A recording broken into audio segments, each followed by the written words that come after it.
حضرت مولانا ڈاکٹر عبدالحی صاحب رحمۃ اللہ علیہ بہت بڑے اولیاء اللہ میں گزرے ہیں، کراچی میں تھے، اب تو فوت ہو گئے۔ میرا خیال ہے کہ حضرت مولانا تقی عثمانی صاحب بھی ان سے بیعت تھے اور ان کے شاید خلیفہ بھی ہوئے۔ تو ایک آدمی کا شادی ہوئی، رشتہ ہوا، انہوں نے بڑے زیور شیور دیے اپنی بیٹی کو جہیز میں، بعد میں جھگڑا ہوا تو انہوں نے اپنا زیور بھی قبضہ کر لیا، سامان پہ بھی قبضہ کر لیا، ان کی بیٹی کو بھی مار کے گھر سے نکال دیا۔ پھر دیکھا کہ لاکھوں کے زیور ہیں، ایسے ہضم نہیں ہوں گے، جا کے پولیس میں بھی رپورٹ کرا گئی، وہ چوری کر کے لے گئی ہے، پرچہ بھی ان کے خلاف کرا دیا۔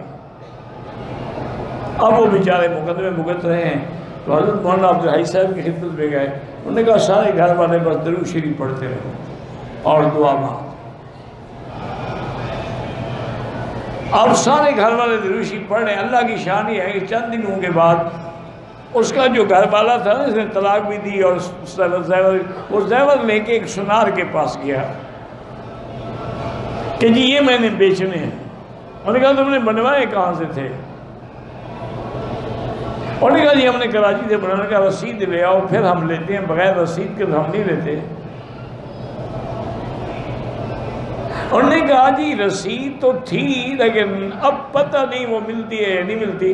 وہ سمجھ گئے، انہوں نے اپنے لڑکے کو اشارہ کیا، وہ جا کے پولیس کو لے آیا، پولیس نے پکڑا، 2 لتر لگے، اس نے کہا یہ تو میری بیوی کے زیور ہیں، ہم نے خود چھپائے، خود جھوٹا پرچہ کرایا۔ تو اللہ کی رحمت سے وہ سارے کے سارے زیور بھی مل گئے، مقدمہ بھی ختم ہو گیا، وہ خود بھی جیل چلے گئے۔ تو درود کی برکت سے بڑی مشکل جو ہے وہ حل ہو جاتی ہے، شرط یہ ہے یقین ہو۔